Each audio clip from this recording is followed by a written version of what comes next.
Good afternoon, everybody, and thank you for joining us in our live session. Today we have a really interesting subject to talk about. We're going to focus on the retail industry, customer experience in the retail industry, and we have a special guest. Christian, please. Hi there, Hideki. How are you? I'm doing very good today. Yes. Good. Yep. Can you tell us a little bit about yourself and the Cotswold Company? Yeah, sure. First of all, the Cotswold Company is 15 retail stores now.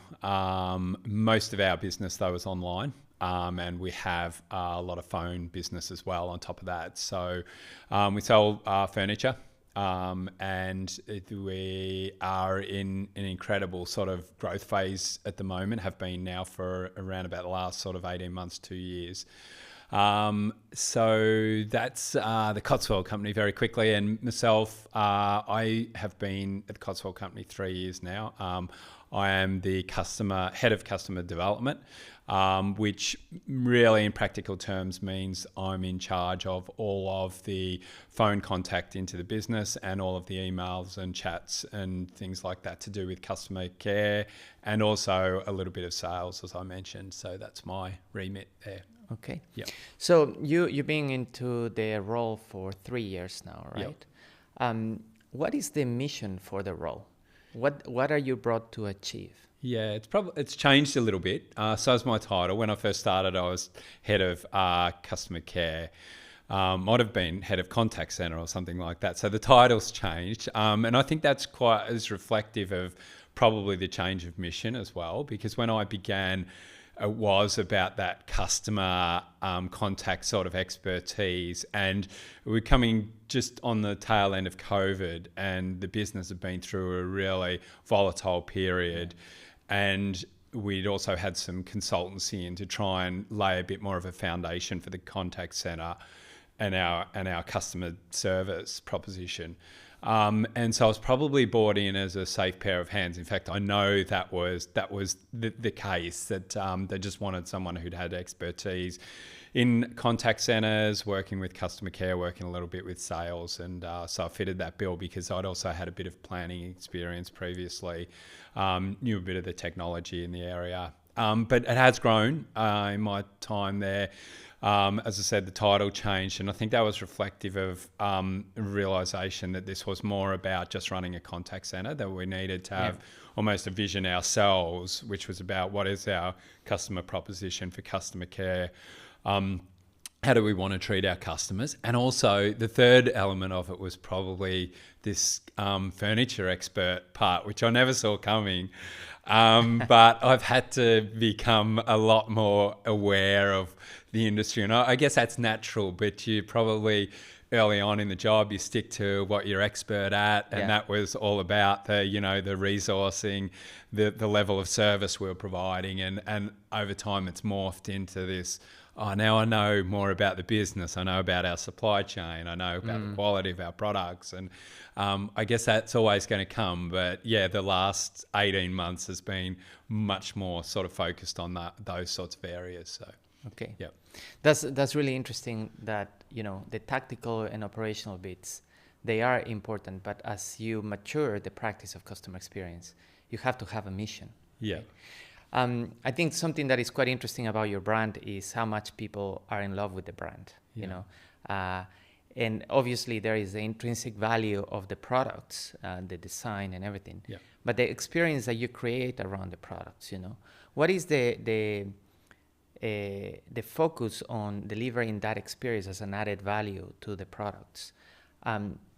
What is the context? What business values are driving that improvement and optimization of customer experience? I think that it's really an essential part of the package of the product, because I think that anyone who's seen our marketing and has also experienced our products knows that there's quality behind that, and that's certainly what we're projecting, and that's certainly what our customers like. And I think that to provide that the physical sort of hardware as it is, and not have a service that backs it up is just nonsensical. And so I think that there's been that drive to, we need to provide both elements there. It's not just about the quality of the product. It's about, can we support it correctly as well? And I think that that's where that's come from, that we, to really grow and really establish ourselves, we need to be delivering on both fronts. So, I think the intrinsic value of a high quality product needs to be matched by the service, right? I think I when we were preparing for the session, you said something. You said, we really don't want to let customers down, right? There is this intrinsic belief in the business that this is so important. It's not just the product finishing, but across the journey, from the moment someone comes across your logo on the internet, your website, gets in touch by a phone, visits a store. But then everything that happens after that is probably as important, right? So you were brought in, and part of the process of you coming in was also implementing or improving on the technology that you had, right? So how did this technology, this customer service technology, how did it help you deliver on that customer experience mission? So I guess just picking up what you were talking about in terms of, that ambition around not letting customers down has been vital to us. And I think no business wants to disappoint their customers. But I think that in some businesses probably accepted as part of the cut and thrust of everyday business that we're not for everyone.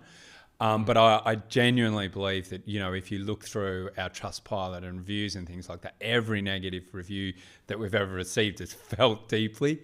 And so that's important to us, is, getting that feedback and understanding where we have let customers down so we can improve for the future. And I think that builds into the technology that, by using our technology, we can really zero in on what are the key parts of our process, our end-to-end customer experience, where we may be falling short a little bit.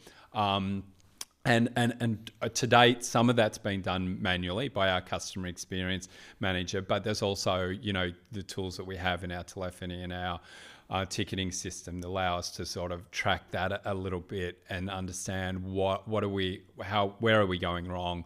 Whether that's using our CSAT to understand that, or looking at individual reviews and reading them. I think also the analysis that sits behind it about, what sort of tickets we're getting, how well we're dealing with them, how quickly we're dealing with them as well. All of that analytical element is really, really important, as well as the functional. Does it work? Does it operationally, does it make sense? Does it treat emails well? Does it treat our telephone conversations well and our chats? Is that all very usable and accepted by the customer? So I think the interesting bit here is sometimes we get this feeling from speaking with customers that they think there's going to be an immediate before and after when you implement technology, right? And I think something you said was quite interesting, is the insights you get from the reports and the analyzing the data that helps you make those minor tweaks here and there that slowly accumulate to a better experience or a better operational capability. But that takes time. It does. And I mean, even simple things like disposition codes that, you add a category called other, and of course that gets chosen really frequently. So it takes further analysis of that to understand, okay, what is the, like the composition of that other category. It is just constant evolution. Enhancement. So what's your score on Trustpilot now? We're a healthy 4.6. But good. It's interesting, Trustpilot. I mean, anyone who's ever been around it and looked at other people's reviews and things like that, I'd say that's a genuine 4.6. We don't game it at all, and we're proud of that. And I think when you look through our reviews, you can really sense that realism that, there's some real stuff in there where we've done silly things and let people down, and as well as the opposite end. It's very honest. Really good stuff. Yeah. It is very honest appraisal of where we're at. Okay. Yeah. Headed for 4.6. So 4.6 is a very good for Trustpilot, especially in retail. Yeah. Why is it so hard to get CX right in retail? What is it that makes it so difficult to be a 5? Yeah. Good question. I feel like it's to do with the length of journey and the complexity of the journey as well. And I don't want to undersell other industries and the complexity of that, but there are some very simple transactional businesses out there, and ours is not one of those. It is incredibly complex. And I think that almost that compartmentalization of processes sometimes does lend itself to a imperfect service delivery and service experience for customers, because you have so many component parts trying to deliver their part of a whole journey. Joining it up can be difficult. We've got a CX manager, as I said before, who's in place to try and join those areas up and provide consistency and feedback to each of those constituent parts, so that they're not operating independently and getting out of whack with one another. I also think that change, and I'm sure we'll talk about this further, but just our changing environment and landscape and politics and economy really throws up some challenges that once you sitting there thinking, oh, we've kind of got this covered now and we're in control, that something comes up that you just didn't expect, some change. And sometimes it's out of your control, obviously. Sometimes it's something that you think, oh, we should have really seen that. But, we didn't imagine that was going to happen. It's perfect hindsight, right? Exactly. So it's like playing a video game. You don't really know what obstacle is coming it's just ahead, like immediately ahead. Exactly right. And I think that those challenges are always popping up. And I think that, in that respect, sometimes there's no substitute for experience, that you can, you can have everything else working in your favor, but sometimes those people who have been around for a little while and seen things before have got that foresight to say, oh, we need to look out for that, because that might turn around and bite us. I think this is very interesting, because organizations not only have to have a degree of structure to deliver day-to-day operations, so being adaptable to changes quickly is not only a matter of having that versatility, but also you have to have budgets, right? So budgets for technology, for instance, that we've seen what's happened to retailers in the UK, the food retailers in the UK, where they've suffered cyber attacks. How has that played into your thinking on how you need to make sure, part of customer experience is the customer's data security, so you can keep the trust, right? Has that impacted your plan? Yeah, definitely. Over the last few months, that's probably been, it has been a major priority of the business, particularly our IT area, but also everyone else is having to adjust, because I have to authenticate to get into my software multiple times a day now, as part of our changes. So that's just me on a personal level, but you can see the bigger picture. This is like a foundation piece of the business. If we get this wrong, then I think it cost Marks and Spencer 300 million is what they're quoting. So you get it wrong, and it can be extremely damaging to the business. So the focus is there on that, and it's not just of the IT department; it is the whole the business's responsibility. But it does mean that it's changing our, I guess, what are our order of priorities here, because there's some pieces of what we do that just has to be 100% right. And we've worked really hard over the last couple of months to ensure that, and I'm no doubt that's going to continue. But like you started that question with that almost question of, governance and having right processes and procedures. And I think that, and not losing the agility. Yeah. And I think that's, we're right at that interesting Yeah. cusp at the moment, I think in a lot of senses. And I'm always talking to my boss, Matt Pollington, about, like how do we stay agile, but also make sure that we've got the governance in place that, that ensures that the piece of technology we're buying is the right one, or the decision we're making about recruitment are the right ones, and things like that. How do we not lose that? Yeah, let's just go ahead and do it. Yeah, I think that's probably one of the biggest challenges in retail, because of all of the things, the elements that make up the journey, because you have to start with manufacturing a product. Yeah. Right? So the supply chain for that, making the product available, having it on the stock, making it available on the physical stores, the e-commerce, being able to deliver, logistics, warehousing, managing logistics so stuff arrives on time, on the day it says, in the hour that it says. And whilst doing all this, the actual product may suffer some damage, so it has to be returned, it has to be exchanged, it needs to be done quickly. And throughout this process, you have to be worrying about clients' data security, which is now this is now an imperative for businesses, and it's a huge element of the customer experience, because if you lose that trust for security, for sure, everything falls down, right? So what do you think is the key element in terms of the governance, the getting this right, that balance right? You were saying that you get into that point, the sweet spot point, where you're balancing versatility and flexibility with security, robustness, structure.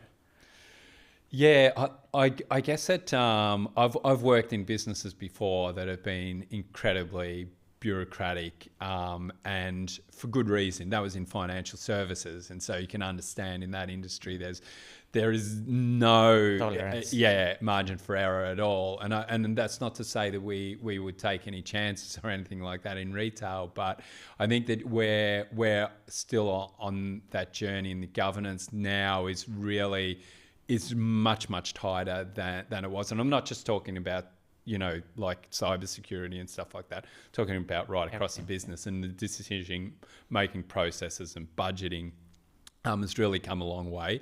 I think that it's in the relationships that probably allow it to still retain that agility, so that that we are talking across the various departments about what's coming, and I think that where things slow down sometimes is where we almost surprise people in other areas. So for instance, if I had in my mind that I wanted to recruit another 10 FTE, that to all of a sudden go to finance and say, hey, here's what I need, can be a problem sometimes, and I need them next week. And I think that's where we've sort of upped our game, is like, making sure our planning is much better. So there's a huge human element to that.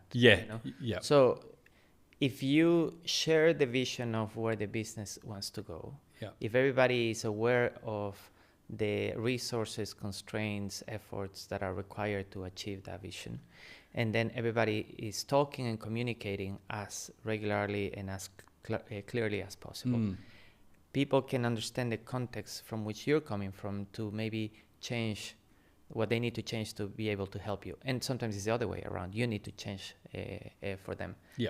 Having how important is being this vision, this customer experience imperative, or from a leadership perspective, to empower everybody to deliver and work together to deliver? It's probably the equal most important thing in the business. I was going to say, second to profit, but it's seriously, like our Ralph Tucker, who runs our business, he's got always talking about our NPS scores and our Trustpilot scores, and how important they are to the business. That it's like one of the three or four key metrics that he's always looking at to say how are we going. So, and I think, you know, to support that, there was a time where we used to have a weekly meeting for trade, and buried down the back of the pack for that was the conversation about customers and a few customer reviews and things like that. And to emphasise how that changed, that when my boss, Matt Pollington, started, he insisted that the customer page be right at the front of the pack. That was the first thing that we talked about in some of those meetings was, here's some reviews from last week, and we used to pull out a sample of some not so good reviews and some good reviews, and talk about the score from the week. So it was just a really nice supporting sort of anecdote to say, look, this is how important it is for our business. So. Well, that drives the effort, right? And actually, I think customers are doing you a favor when they publish negative reviews, because they're telling you where you're failing and what needs to be improved. Yeah. So honest reviews is a great thing, right? Yeah. Because in the end, they are seeing the things that you're not able to see from the inside. Yeah. So if you're very frank about how you deal with them, that can definitely drive the experience, right? And the leadership piece there is so important. Yeah, definitely. Yeah, like you said, the leadership is really supportive of that, and they're very tuned in to what the feedback is. It's almost like, as well as wanting to make people happy, which, you know, I think most humans like doing that. So there is that sort of, you know, core value.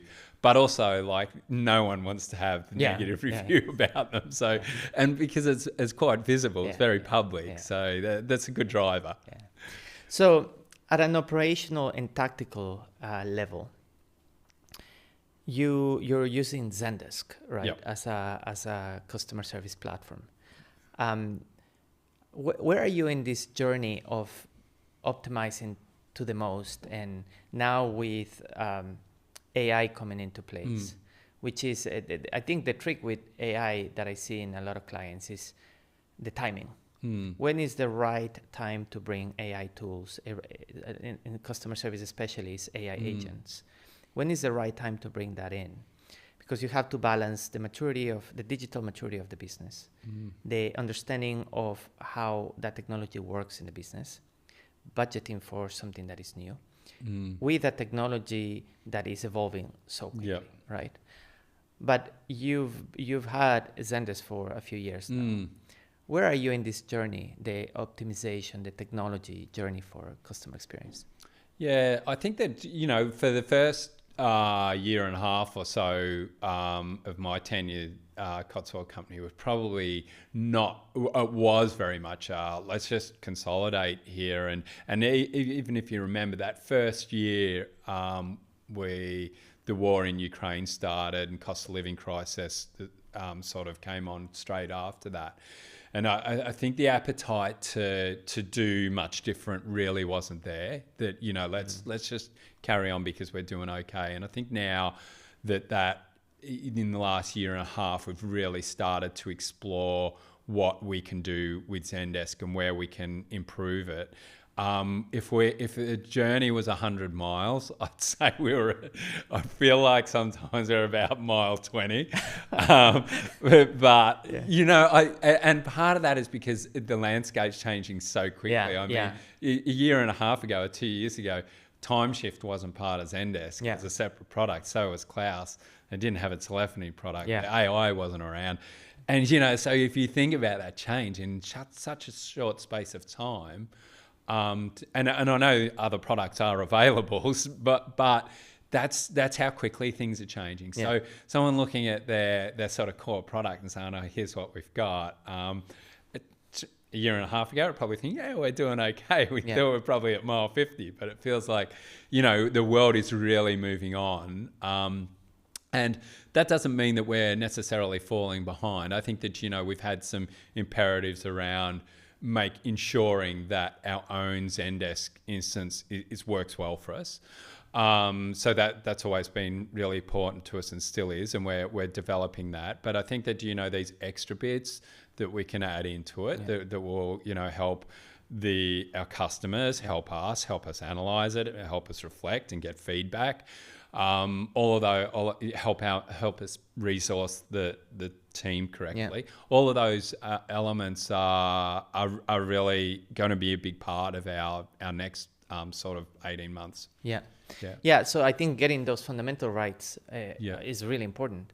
We see a lot of clients on the technology platforms only utilizing 20 or 30% of the platform when they're paying the full license, right?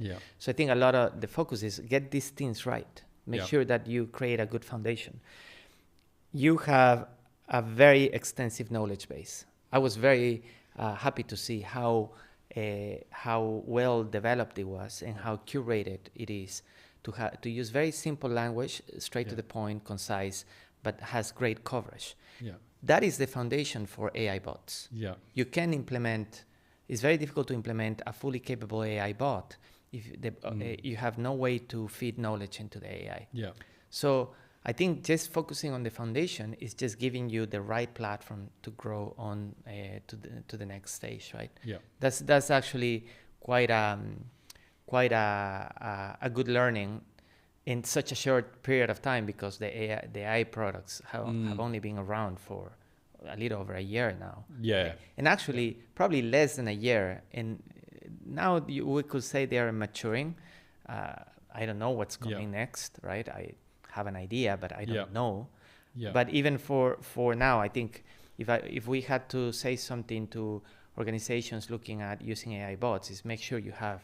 And I think that was brought to life in the demo that we had with Zendesk recently, that seeing our own, I guess, work, and I say our in the loosest sense, it's actually Dan Fretwell, who works for me, is our CX manager, put a lot of that knowledge base together. But seeing that brought to life in a conversational AI context was quite eye-opening. I think that, it isn't just your language, that it's converting into something that's a little bit easier to understand, but still carrying the facts, which was really good. And I think you're right. I think that we've set that up nicely, and that's a strength. It's probably our next challenge there is just working on the depth of that.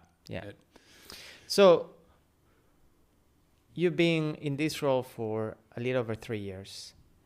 You've also taken the role from being a very tactical operational role into having more of a strategic impact, working with, liaising with the executive team.